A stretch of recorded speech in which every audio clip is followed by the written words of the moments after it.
हरे भरे खेतों और पेड़ों से घिरा एक सुंदर सा गांव था जिसका नाम था शिवनगर।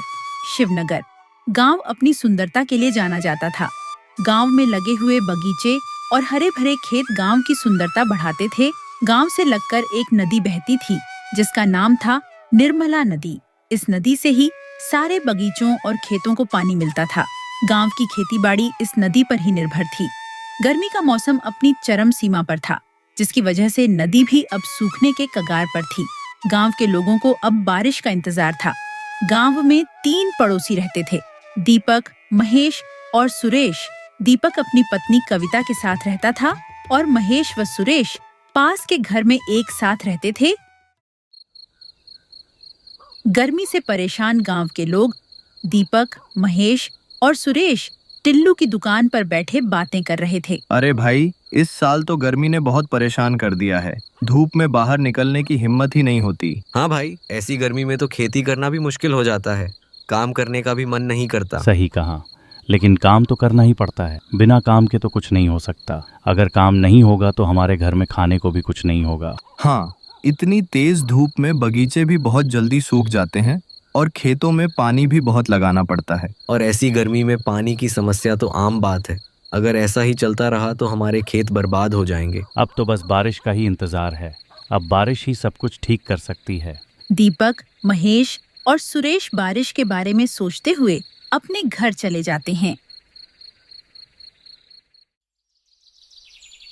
अगले दिन लोग रोजाना की तरह अपने काम में लगे हुए थे। कुछ देर बाद तेज हवाएं चलने लगी। आसमान में काले बादल दिखाई देने लगे। लोग जल्दी जल्दी अपने अपने घरों की ओर जाने लगे। कुछ ही देर में सारा आसमान काले बादलों से घिर गया और बारिश शुरू हो गई। अरे भाई दीपक, लगता है ऊपर वाले ने हमारी सुन ली। बारिश शुरू हो गई। हाँ, अब पानी की समस्या खत्म हो जाएगी। सब कुछ ठीक हो जाएगा। सभी गांव के लोग बारिश को देखकर बहुत खुश थे। पूरे गांव में बारिश की वजह से खुशहाली का माहौल था। अरे कविता, अब बारिश आ गई है। अब यह गर्मी कम हो जाएगी। अब हमारे खेत और बगीचे हरे भरे हो जाएंगे और निर्मला नदी जो सूख रही थी, अब वह भी पानी से भर जाएगी। हाँ, अब हमारी फसल भी अच्छी हो जाएगी। अब हमें फसल से अच्छा मुनाफा होगा। सही कहा। हम इस बार की फसल बेचकर खूब पैसा कमाएंगे और एक अच्छा सा घर बनाएंगे। बस ये बारिश ऐसे ही होती रहे और ये बारिश की रात ठीक से गुजर जाए। सभी गांव के लोग बारिश को देखकर बहुत खुश थे। ऐसे ही बारिश होते होते रात हो जाती है। दीपक और उसकी पत्नी सो जाते हैं। अगले दिन जब दीपक उठता है तो देखता है कि बारिश अभी भी पड़ रही है। जब दीपक घर के बाहर देखता है तो उसे दिखता है कि सड़कों पर पानी भर चुका है। वह कविता से कहता है, अरे कविता, देखो, बाहर तो बहुत तेज बारिश हो रही है। लगता है पूरी रात बारिश नहीं रुकी है। सड़कें नदी में बदल गई हैं। अगर ऐसे ही बारिश होती रही तो पानी हमारे घर में आना शुरू हो जाएगा। हमारा सारा सामान खराब हो जाएगा। पता नहीं यह बारिश कब रुकेगी। अगर ऐसा ही चलता रहा तो सारा गांव डूब जाएगा और हो सकता है कि हमारी फसल भी खराब हो जाए। दीपक ज्यादा बारिश की वजह से चिंता में आ जाता है। कविता, मैं बाहर जाकर देखता हूँ। शायद सुरेश और महेश को खेतों के बारे में कुछ पता हो। दीपक घर से महेश और सुरेश के घर की ओर निकल पड़ता है। वो दोनों भी उसे घर के बाहर ही खड़े हुए दिखते हैं। अरे भाइयों, ये बारिश तो रुकने का नाम ही नहीं ले रही है। हाँ, अगर यह बारिश ऐसे ही होती रही तो हमारे गांव में तो बाढ़ आ जाएगी। मेरे घर के आगे की सड़क तो नदी बन गई है।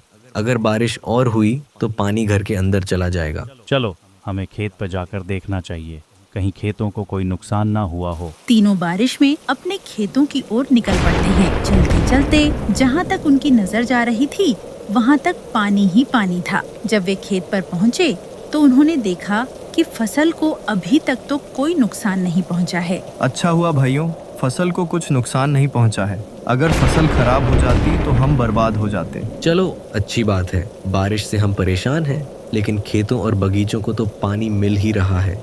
इतनी बारिश से खेतों को कोई नुकसान नहीं होगा। हाँ, और हो सकता है बारिश अब रुक भी जाए। चलो, अब जल्दी से घर चलते हैं। तीनों घर जाने के लिए निकल पड़ते हैं। तभी रास्ते में बारिश अचानक बड़े तूफान का रूप ले लेती है। बारिश और तेजी से होने लगती है। तीनों एक पेड़ के नीचे रुक जाते हैं। अरे, ये बारिश तो तूफान में बदल गई। अब तो बारिश और तेज हो गई है। अब क्या होगा? अब तो लगता है पानी हमारे घरों में घुस जाएगा। हमारे घरों का क्या होगा? घरों को छोड़ो, अगर यह तूफान नहीं रुका तो निर्मला नदी का बांध टूट जाएगा और हमारे खेत नदी में बदल जाएंगे।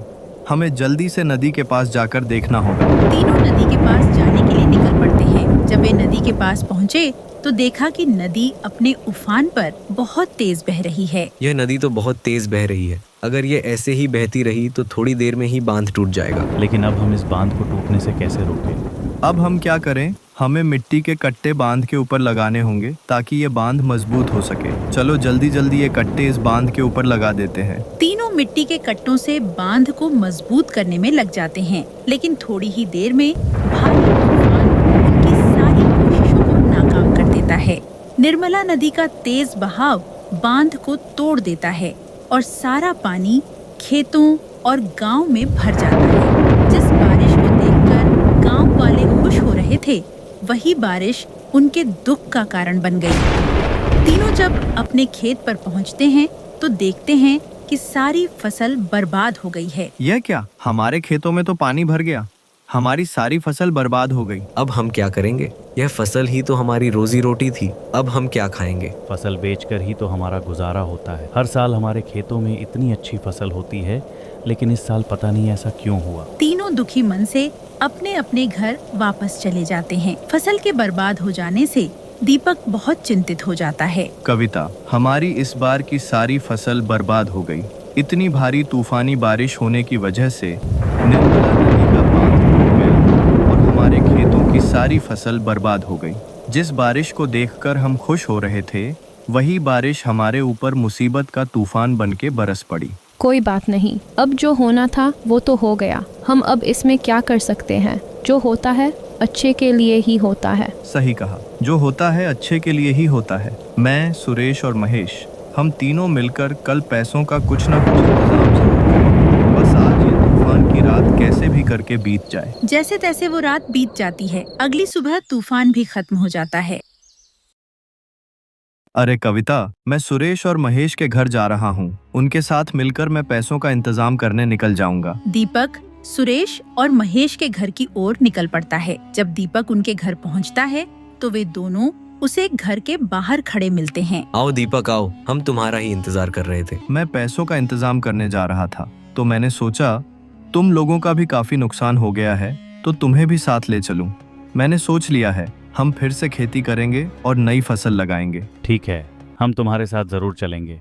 लेकिन दीपक, हम पैसों का इंतजाम कैसे करेंगे? हम हरीश सेठ से कुछ समय के लिए पैसे उधार ले लेते हैं। जब हमारी फसल कट जाएगी तो उसे बेचकर हम पैसे वापस दे देंगे। सही कहा, चलो हम हरीश सेठ के पास चलते हैं। तीनों हरीश सेठ के घर जाने के लिए निकल पड़ते हैं। सेठ जी, आप तो जानते ही हैं, इस साल तूफान की वजह से निर्मला नदी का बांध टूट गया, जिसकी वजह से हमारे खेतों को भारी नुकसान पहुंचा है। हमारी सारी फसल बुरी तरह बर्बाद हो गई है। क्या आप हमें कुछ पैसे उधार दे सकते हैं? हाँ, मैं तुम्हें पैसे उधार तो दे सकता हूँ, लेकिन तुम मेरे पैसे लौटाओगे कब? जैसे ही हमारी फसल कट जाएगी, हम तुरंत आपको आपके पैसे लौटा देंगे। ठीक है, मैं तुम्हें जरूर पैसे उधार दूंगा। तीनों ने पैसे लेकर अपने घर के लिए खाने का सामान और खेतों के लिए बीज खरीदे। तीनों ने अपने खेतों में बीज बोते हैं।